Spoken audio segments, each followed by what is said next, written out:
Oke, selamat datang di Oma Codinger, merupakan sekolah online pemrograman. Bersama saya Anus Jogati, mentor sekaligus founder dari Oma Codinger ini.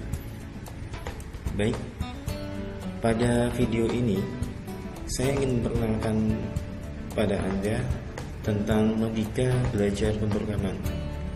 Jadi sebelum kita mulai belajar pemrograman atau Anda nanti belajar dengan materi yang saya berikan, alangkah baiknya kita tahu terlebih dahulu bagaimana cara belajar pemrograman atau bagaimana cara memahami tentang pemrograman itu sendiri. Oke,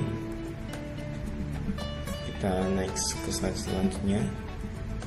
Nah, untuk logika belajar pemrograman ini saya analogikan dengan contoh matematika.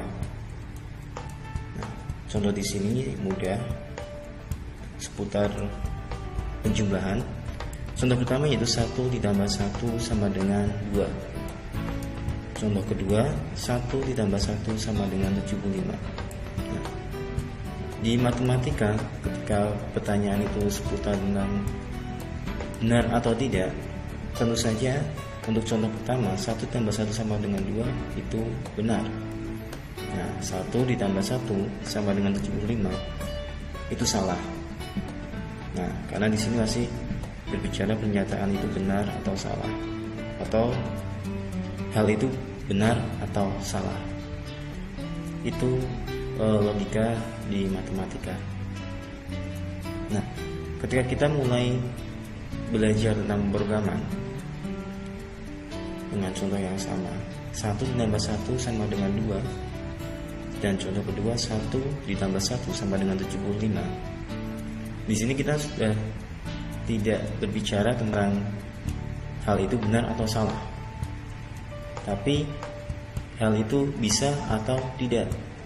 1 ditambah 1 sama dengan 2, jawabannya bisa. 1 ditambah 1 sama dengan 75, bisa atau tidak. Nah, itu kembali lagi kepada nalar dari kita, penalaran kita tentang soal tersebut, penalaran kita tentang kasus tersebut. Nah, karena pernyataan itu seputar bisa atau tidak, maka 1 tambah 1 sama dengan 75 tentu saja bisa.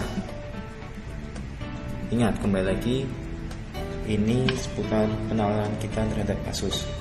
Jadi di pemrograman itu kita lebih diarahkan pada bagaimana kita memberikan solusi atau memecahkan sebuah permasalahan. Nah, penjelasannya 1 ditambah 1 sama dengan 2. Nah, agar 1 tambah 1 sama dengan 2 dan hasilnya harus 75, agar hasilnya 75, maka hasil 1 tambah 1 sama dengan 2 ini dijumlahkan dengan 73. Nah, sehingga hasil akhirnya 75. Nah, ini penalaran kita. Sekali lagi, dalam pemrograman kita diarahkan untuk memberikan solusi. Ya. Oke, apakah harus solusinya 1 tambah 1 sama dengan 2 ditambah 73 baru 75? Tidak. Tidak hanya ini. Penyelesaian kedua tidak harus dijumlahkan, tapi dikurangi. Nah, 1 ditambah 1 sama dengan 2 dikurangi minus 73, hasilnya adalah 75. Juga bisa dengan cara lain, yaitu perkalian. 1 ditambah 1 sama dengan 2 dikali 37,5 hasilnya 75. Cara lain lagi, 1 tambah 1 sama dengan 2 dibagi 1 per 37,5 hasilnya 75.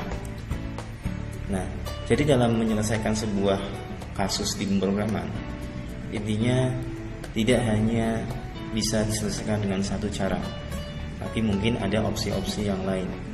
Nah, itu tergantung dengan tingkat penalaran kita masing-masing. Ini logika dalam belajar pemrograman. Jadi gimana sih belajar pemrograman? Ingat, dalam pemrograman itu kita lebih diarahkan memberikan sebuah solusi. atau lebih diarahkan bagaimana cara menyelesaikan sebuah kasus yang ada. Nah, lanjut dengan slide selanjutnya. Ini di sini saya memberikan satu contoh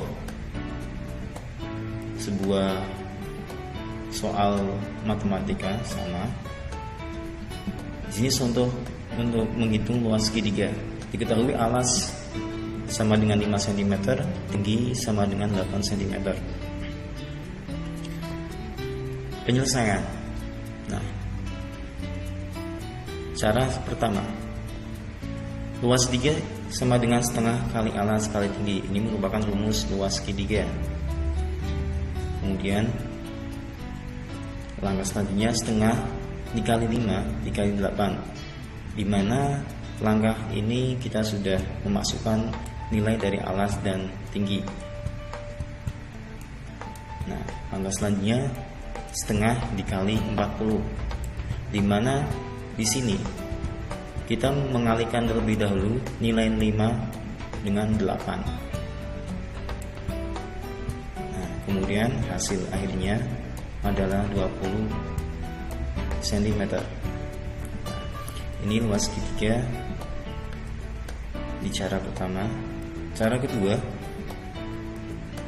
luas segitiga sama dengan setengah dikali alas dikali tinggi. Kemudian sama, setengah dikali 5 dikali 8. Nah, kemudian luas segitiga sama dengan 20 cm. Jadi di cara kedua ini tanpa melakukan perkalian 5 dikali 8 terlebih dahulu. Jadi langsung melakukan perkalian setengah dikali 5 dikali 8. Ini di cara kedua. Kemudian cara ketiga, luas segitiga sama dengan tinggi kali alas kali setengah. Luas segitiga sama dengan 8 dikali 5 dikali setengah. Luas segitiga sama dengan 20 cm. Ingat, cara pertama, cara kedua, dan cara ketiga ini sama-sama menyelesaikan perhitungan dari luas segitiga. Hasilnya sama, 20 cm. Tapi bisa kita lihat cara pertama dan cara kedua ini lazim atau normal dikerjakan. Langkah yang bisa dipahami oleh kebanyakan orang, ya.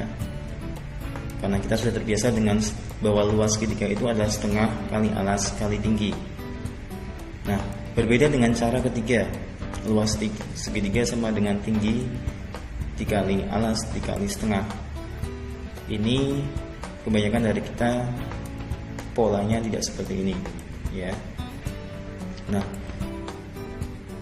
di sini saya hanya ingin memberikan penjelasan bahwa ketika kita belajar pemrograman tanpa mengetahui fundamentalnya, ya, rata-rata kita akan menyelesaikan sebuah kasus ini dianalogikan di cara ketiga, ya, jika kita belum mengetahui fundamentalnya. Dalam artian, ketika kita melakukan typing sebuah sintak, mengetikkan sebuah sintak, struktur sintak kita pasti berbeda antara yang kita sudah mengetahui fundamentalnya dengan yang belum. Contoh kasusnya, ketika ada sebuah kasus A, B, C dalam satu proyek. Nah, ketika kita menyelesaikannya langsung by case, kita searching melalui internet. Di case A kita dapat clue, dapat jawabannya di link tertentu. Kemudian case B kita dapat jawabannya di link berbeda lagi, dan case C kita dapat jawabannya di link yang berbeda lagi. Nah, dari ketiga case tersebut, dengan kita mendapatkan jawabannya di 3 link yang berbeda, kemungkinan besar struktur kodenya juga akan berbeda. Jadi ketika kita mengimplementasikan di sebuah satu project, maka struktur kodenya pasti akan kurang baik dibaca, karena kita mengambil standar dari orang lain, style dari orang lain, stylenya yang berbeda-beda kita combine.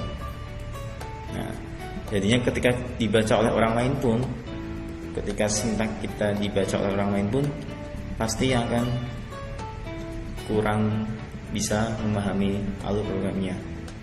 Nah, di sini analogi dari pemrograman, belajar pemrograman seperti itu.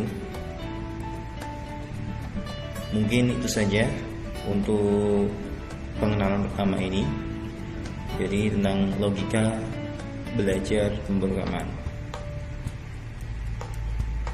Ingat, menu belajar sekolah Codinger, modul, video, question of the day, dan temu online. Demikian video pengenalan dari saya. Terima kasih dan selamat bergabung bersama Oma Codinger.